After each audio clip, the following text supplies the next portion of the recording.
आइए चलते हैं न्यूजीलैंड और फिर उनको भी लेकर साथ बात करेंगे।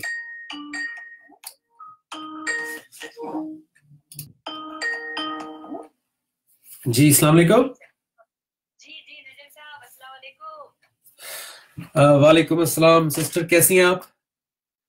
मैं तो बिल्कुल ठीक हूँ नजर साहब, आप कैसे हैं?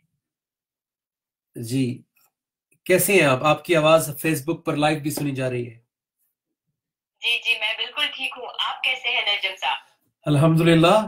और आपकी आवाज सुन के जो है वो, कभी अगर आप वैसे भी रमजान से पहले भी कॉल कर लें तो लगता है कि रमजान आ गया है, क्योंकि आपकी आवाज जो है वो पूरा महीना मेरे साथ साथ पूरा पाकिस्तान जो है वो फेसबुक पर लाइव सुनता है आपकी आवाज। सबको पता है सिस्टर पवन जो है वो न्यूजीलैंड में ये एक महीना हमारे साथ रमजान ट्रांसमिशन करती हैं। तो क्या इस रमजान की खास बात है आपकी तरफ? सबसे खास बात है कि आप जुम्मे के दिन हमारे साथ में हमारे एक और यहाँ पर जामे मस्जिद अल मुस्तफा में मौलाना वसीम मलिक साहब है, तो वो भी पाकिस्तान के यहाँ न्यूजीलैंड में भी रहते हैं, वो भी हमारा साथ दिया करेंगे। तो बीच में अगर आपकी एक और आवाज आपको सुनाई पड़े तो आप घबरा मत जाइएगा, वो आपको सलाम कहना चाहेंगे। वालेकुम अस्सलाम वरहमतुल्लाहि वबरकातुहू। कैसे हैं वसीम भाई? अल्हम्दुलिल्लाह, आप सुनाए नजर साहब, कैसे हैं? तबीयत ठीक है आपकी? बहुत बहुत अल्लाह का बहुत शुक्र है। Thank you very much. और खुशी हुई। रोजे चल रहे? जी आज पहला है और अभी तक तो आपको मेरी आवाज से लग रहा होगा मैं बिल्कुल हशाश बशाश हूँ। और इसको देखते हुए कहा जा सकता है कि अगले जो 3 घंटे हैं वो भी मैं सरवाइव कर लूंगा। और सारी बात स्पिरिट की है और नियत की है। एक जमाना वो भी था जब हम कॉलेज यूनिवर्सिटी के जमाने में, जब हम ये ढूंढ रहे होते थे कि रमजान में कौन सा रेस्टोरेंट हमें खाना खिलाएगा दोपहर को, और हमारे लिए ये महीना गुजारना इस एज में ऐसा होता ही है या इस एज में कोई ऐसा करता है, तो क्या ये नॉर्मल बात है या फिर ऐसा नहीं होना चाहिए? नहीं ऐसी बात नहीं है। देखें, हिदायत की कोई उम्र नहीं है सिस्टर पवन। मैं ऐसी बच्चों को भी जानता हूँ। मेरी अपनी बेटी हया, जो बड़ी वाली बेटी है, वो बचपन से रोजे रख रही है। सारा डिपेंड करता है कि कितना आप क्लियर हैं माइंड में, आपको ये कॉन्सेप्ट कितना क्लियर है। बट यस, यंग एज जो होती है, स्कूल कॉलेज यूनिवर्सिटी, नई नई आजादी मिलती है, जब माँ बाप की आंखों के सामने होते हैं तो ना चाहते हुए भी रोजा रख रहे होते हैं। लेकिन जब आप बाहर निकलते हैं, अपने हॉस्टल्स में जाते हैं या थोड़ा इंडिपेंडेंट होते हैं, तो फिर आप थोड़ा अपनी मर्जी चलाते हैं। और चूंकि दीन हमें उस तरह लॉजिकली और प्रैक्टिकलिटी के साथ नहीं मिला होता। आमतौर पे हम एक रिचुअल के तौर पे, एक प्रैक्टिस के तौर पे, एक बचपन से चीज देखी होते देखी हम रोजा रख रहे होते हैं। तो जब वो उसका कनेक्शन नहीं बनता जहन के साथ, तो फिर वो भारी लगता है कि भाई हम तो भूखे प्यासे हैं, क्या है, क्योंकि हमें उसका मकसद समझ में ही नहीं आता। बचपन में तो चलो बच्चा देखा देखी रख लेता है कि सब रख रहे हैं तो मैं भी रख लेता हूँ। लेकिन एक टाइम ऐसा आता है जब वो हर चीज को क्वेश्चन करता है, जब वो उसको ये जानना होता है कि मुझे क्या फायदा होगा रोजा रखने से।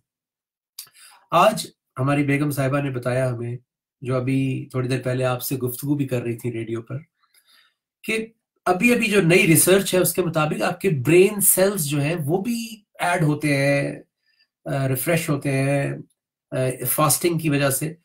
तो जो बाकी एस्पेक्ट्स हैं बॉडी के अंदर, वो तो बहुत सारी डॉक्टर्स और साइंस उसके ऊपर बहुत बात कर चुकी है। इसके जो फायदे हैं, जो पूरी ओवरऑलिंग होती है, डिटॉक्सिंग होती है। बट अनफॉर्चुनेटली जब हम बड़े हो रहे थे तो एजुकेशन का जो फैक्टर था दीन के अंदर, हम ए एप्पल बी बॉल से डॉक्टरेट और मार्केटिंग की डिग्रीज तक तो पहुंच गए, लेकिन दीन के मामले में वो दीन जो था वो ABCD पर ही रह गया। वो खाने पीने के रोजे से आगे बढ़ा ही नहीं रोजा। नमाज हम सवाब से आगे बढ़े ही नहीं। आज भी आप देखें तो नमाज, रोजा, ज़कात, हज, इस सब की जब बात की जाती है तो हमेशा सवाब के ऊपर बात की जाती है। और ऐसा लगता है कि ये सवाब अगले जहान में मिलेगा।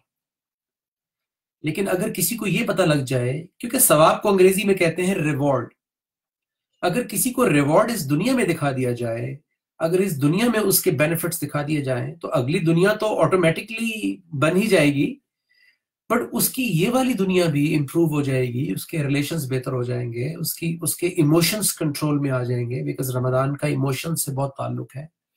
भूख प्यास आपके इमोशंस को टेम करती है, इसको ट्रेन करती है।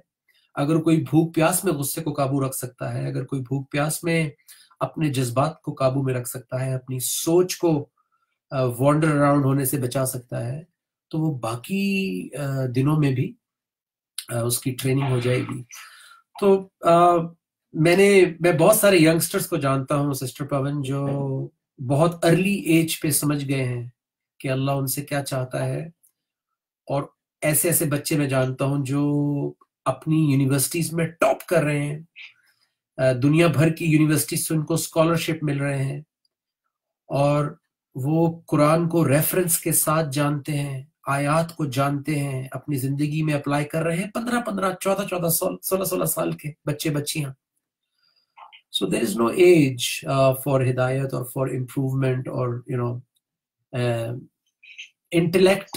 जिस उम्र में भी इंटेलेक्ट को ट्रिगर कर दिया जाए, जिस उम्र में भी जहानत को स्ट्राइक किया जाए, वो मल्टीप्लाई हो जाती है, और बच्चे तो हमसे कहीं ज्यादा जल्दी सीखते हैं।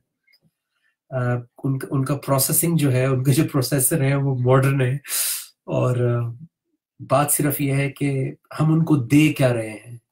क्या हम उनको सिर्फ वही मटेरियलिस्टिक, वही दुनियादारी सिखा रहे हैं सिर्फ, जो वैसे भी दुनिया सिखाई देती है, या हम उनको कुछ ऐसा भी सिखा रहे हैं जो कैरेक्टर बनाता है। क्योंकि एक बड़ा प्रोफेशनल जो है, अगर बड़ा इंसान ना हो तो वो दुनिया में कोई बड़ा काम नहीं कर सकता। बड़ी तनख्वाह जरूर ले लेगा, बड़ा पैकेज जरूर ले लेगा, लेकिन कोई बड़ा काम करके नहीं जाएगा। तो इसलिए बड़ा किरदार वो बहुत इंपॉर्टेंट है, और रमजान का इसमें बहुत बड़ा रोल है। जी सिस्टर पवन।